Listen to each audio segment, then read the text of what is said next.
Hello friends, வணக்கம் and welcome back to our channel. எல்லோரும் எப்படி இருக்கீங்க?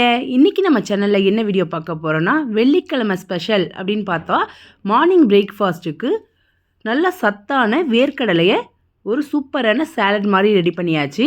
மத்தியானம் லஞ்சுக்கு மட்டன் குழம்பு மாதிரியே அதே சுவையில் நம்ம இன்றைக்கி காளான் குழம்பு வச்சுட்டு தொட்டுக்கிறதுக்கு ரொம்ப ரொம்ப சத்தான கோவக்காய் வறுவல்.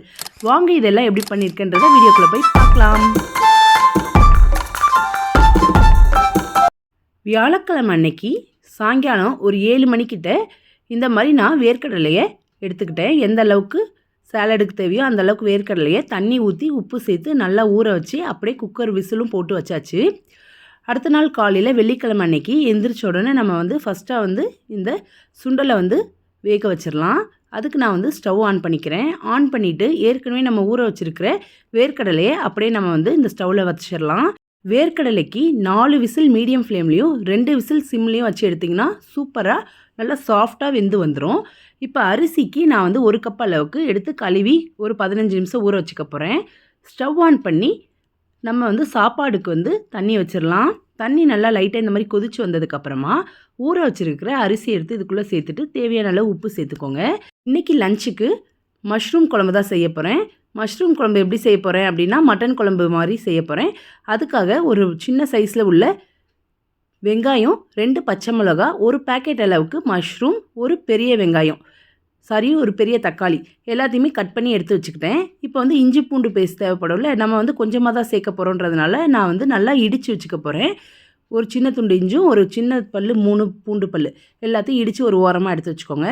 இப்போ நம்ம குழம்பு செய்ய ஆரம்பிச்சிடலாம். அதுக்கு முன்னாடி நம்ம ரெடி ஆயிருக்கான்னு பார்ப்போம். வேர்க்கடலை நம்ம அவிய வச்சுருந்தோம்ல, வேர்க்கடலையும் நல்லா அவிஞ்சு வந்திருக்கு. இப்போ தண்ணியை எடுத்துகிட்டு இதை ஓரமாக எடுத்து வச்சிடலாம். இது ஓரமாக இருக்கட்டும். கொஞ்சம் நேரம் ஆறுனதுக்கப்புறமா சாலட் ரெடி பண்ணுவோம். அதே குக்கரை கழுவிட்டு அதில் எண்ணெய் சேர்த்துக்கிட்டேன். எண்ணெய் நல்லா சூடான உடனே பட்டை, லவங்கம் எல்லாமே கொஞ்சம் கொஞ்சம் தான் சேர்த்துருக்கேன், ரொம்ப அதிகமாக இல்லை. கொஞ்சமாக சோம்பு சேர்த்துட்டு 2 நிமிஷம் நல்லா ஃப்ரை பண்ணிக்கலாம். ஃப்ரை பண்ணதுக்கப்புறமா நம்ம ஏற்கனவே கட் பண்ணி வச்சுருக்கிற 2 பச்சை மிளகா, ஒரு மீடியம் சைஸ் வெங்காயம், தேவையான அளவு உப்பு சேர்த்து லைட்டாக இதை வதக்கிக்கோங்க. வெங்காயத்துக்கு மட்டும்தான் இப்போ நம்ம உப்பு சேர்த்துருக்கோம். வெங்காயம் லைட்டாக கண்ணாடி பதத்தை தாண்டி வதங்கினதுக்கப்புறமா இடித்து வச்சுருக்கிற இஞ்சி பூண்டு சேர்த்துக்கலாம். இடித்து வச்ச இஞ்சி பூண்டு சேர்க்கும் போது இன்னும் நமக்கு டேஸ்ட்டும் வாசனையும் ரொம்ப நல்லாயிருக்கும் இந்த குழம்புக்கு. நல்லா இதை வதக்கிக்கலாம். இதோட பச்சை வாசனைலாம் நல்லா போனதுக்கப்புறமா கட் பண்ணி வச்சுருக்கிற மஷ்ரூம் எல்லாத்தையும் சேர்த்துருங்க. இப்போ மஷ்ரூமுக்கு தேவையான அளவு உப்பு சேர்த்துக்கலாம்.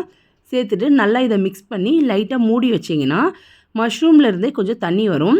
அந்த தண்ணி வந்ததுக்கப்புறமா மற்ற பொருள்லாம் சேர்த்துக்கலாம். நான் ஒரு தக்காளி கட் பண்ணி வச்சுருந்தேன்ல, அதை அரைச்சிட்டும் வந்துட்டேன்.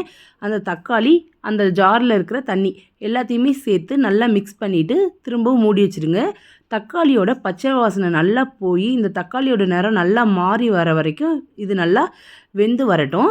இப்போ இந்த குழம்புக்கு ஒரு மசாலா ரெடி பண்ணலாம். அதுக்கு கொஞ்சமாக தேங்காய் எடுத்திருக்கேன். ஒரு பெரிய சில்லு இருக்கும்.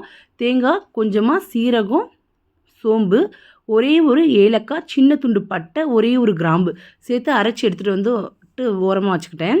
தக்காளி நல்லா வெந்து வந்திருக்கு. இது கூட வீட்டில் அரைச்ச குழம்பு மிளகாத்தூள் 1.5 டேபிள் ஸ்பூன் சேர்த்து நல்லா இதை கிண்டி விட்டுக்கலாம்.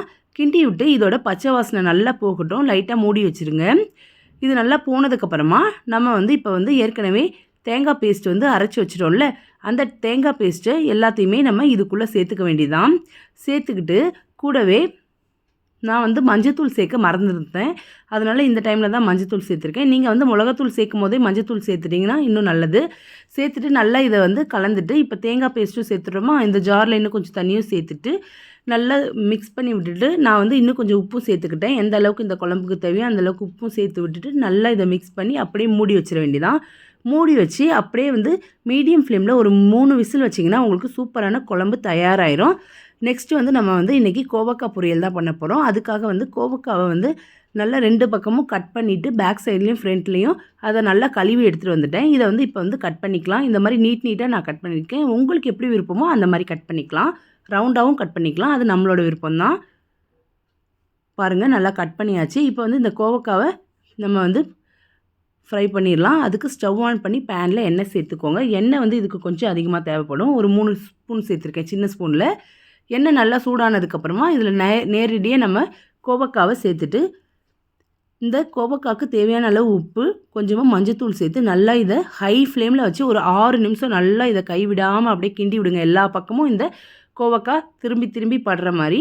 அப்போ தான் எல்லா பக்கமும் ஈவனாக ஒரே மாதிரி உங்களுக்கு இந்த கோவக்காய் வந்து வெந்து வரும். இந்த மாதிரி நல்லா இந்த மாதிரி பாருங்கள், நல்லா நிறம் மாதிரி நல்லா ஒரு 6 நிமிஷம் வெந்ததில் இந்த கோவக்காய்லாம் எப்படி லைட்டாக சுருங்கி வந்திருக்கு பாருங்கள். இந்த சமயத்தில் நம்ம வந்து இந்த கோவக்காய்க்கு தேவையான மசாலா போடலாம். இதுக்கு ஒரே ஒரு மசாலா தான், நம்ம வீட்டில் அரைச்ச குழம்பு மிளகாத்தூள். நான் வந்து அதில் வந்து ஒரு 3/4 டேபிள் ஸ்பூன் அளவுக்கு சேர்த்துருக்கேன். ஏன்னா குருமா குழம்பு வைக்கிறோம்ல, அந்த குருமா குழம்புக்கு இதுவே போதும். ரொம்ப காரமாக இருந்தால் அந்த அளவுக்கு செட் ஆகாது. லைட்டாக காரமாக இருந்தால் போதும், நமக்கு சூப்பராக செட் ஆகும். அதனால தான் நான் லைட்டாக போட்டிருக்கேன். இந்த மாதிரி கோவக்காய் ஃப்ரை வந்து சாம்பார் சாதம், ரசம் சாதம், தயிர் சாதம், தேங்காய் சாதம், லெமன் சாதம் இந்த மாதிரி ஐட்டத்துக்கெலாம் ரொம்ப ரொம்ப நல்லாயிருக்கும். இது உடம்புக்கும் ரொம்ப நல்லது.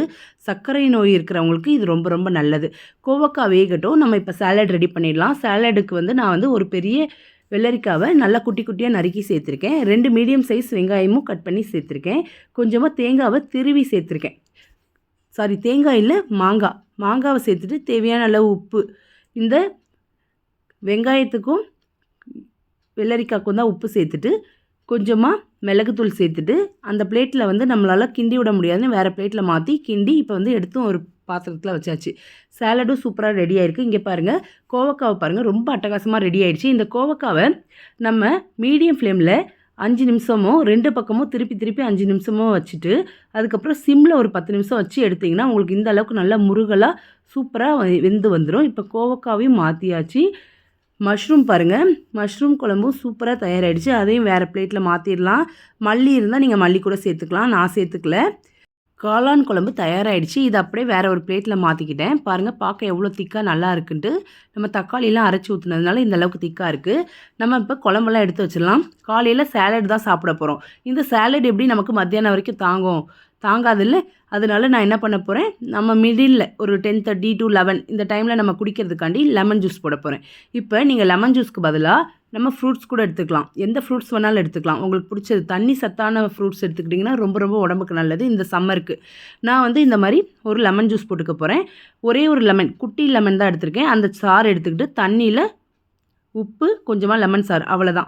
இதை அப்படியே மிக்ஸ் பண்ணி வச்சிட்டிங்கன்னா போதும். நம்ம வந்து 10 to 11 இந்த நடுவில் இந்த கேப்பில் எப்போ வேணாலும் இந்த லெமன் ஜூஸை ஒரு கப் அளவுக்கு குடிச்சிக்கலாம். இது வந்து நமக்கு ஓரளவுக்கு செட் ஆகும். நம்ம வந்து மத்தியானம் சாப்பிட்ற வரைக்கும் பசிக்காமல் இருக்கும். இப்போ வந்து மத்தியானம் லஞ்சுக்கு அப்புறமா நம்ம வந்து 2 to 3 இந்த டைமுக்குள்ளே நம்ம குடிக்கிறதுக்கு மோர் ரெடி பண்ண போகிறேன். அதுக்கு வந்து ஒரு 3 ஸ்பூன் அளவுக்கு தயிர் எடுத்துக்கிட்டு அதில் 1 கப் அளவுக்கு தண்ணி சேர்த்து உப்பு சேர்த்து நல்லா மிக்சியில் போட்டு அரைச்சிக்கணும். அரைச்சாதான் மோர் வந்து நல்லா நம்மளால் குடிக்க முடியும். நீங்கள் அப்படியே தயிர் எடுத்து கலக்கிட்டு தண்ணி ஊற்றி குடிச்சிங்கன்னா குடிக்கவே முடியாது. அது ஒரு மாதிரி எப்படி சொல்கிறது, ரவுண்டாக இருக்கும்ல, அது நமக்கு குடிக்க பிடிக்காது. இந்த மாதிரி நீங்கள் மிக்சியில் அடித்து இந்த மாதிரி நீங்கள் காலையிலேயே அடித்து வச்சிடணும். அடித்து வச்சுட்டு ஒரு 2 மணி 3 மணிக்கு குடிச்சு பாருங்களேன், நல்லா புளிச்சு சூப்பராக இருக்கும். இது வந்து நம்மளோட வயிற்றுக்கு ரொம்ப ரொம்ப நல்லதுங்க. அதனால் இந்த சம்மருக்கு கண்டிப்பாக நீங்களும் உங்கள் வீட்டில் ட்ரை பண்ணுங்கள். நம்ம இன்றைக்கி வந்து எல்லாமே ரெடி பண்ணியாச்சு. மார்னிங் பிரேக்ஃபாஸ்ட்டுக்கு பாருங்கள், ரொம்ப ரொம்ப சத்தான வேர்க்கடலை சாலட், கூடவே கொஞ்சமாக இந்த கிர்னி பழம் இருந்துச்சு, அதையுமே வெட்டி வச்சுருக்கேன். மத்தியானத்துக்கு முன்னாடி மிடில் குடிக்கிறதுக்கு வந்து கொஞ்சமாக லெமன் ஜூஸ். அதுக்கப்புறமா மத்தியானத்துக்கு வந்து சுட சுட சாதம் ரெடியாக இருக்குது. கூடவே மட்டன் குழம்பு சுவையில் அருமையான காளான் குழம்பு நல்லா சூப்பராக தயாராகிருக்கு. கூடவே வந்து ரொம்ப ரொம்ப சத்தான கோவக்காய் வறுவல். இது எல்லாத்தையுமே சாப்பிட்டுட்டு 2லேருந்து 3 மணிக்கு குடிக்கிறதுக்கு ரொம்ப அருமையான மோரும் தயாரித்து வச்சாச்சு. அவ்வளோதான் இன்றைக்கி நம்மளோட பிரேக்ஃபாஸ்ட்டும் லஞ்சும். இந்த வீடியோ உங்களுக்கு பிடிக்கும்னு நினைக்கிறேன். இந்த வீடியோ பிடிச்சிருந்தா நம்ம சேனலை லைக் பண்ணுங்கள், ஷேர் பண்ணுங்கள், சப்ஸ்கிரைப் பண்ணுங்கள். தேங்க்ஸ் ஃபார் வாட்சிங்.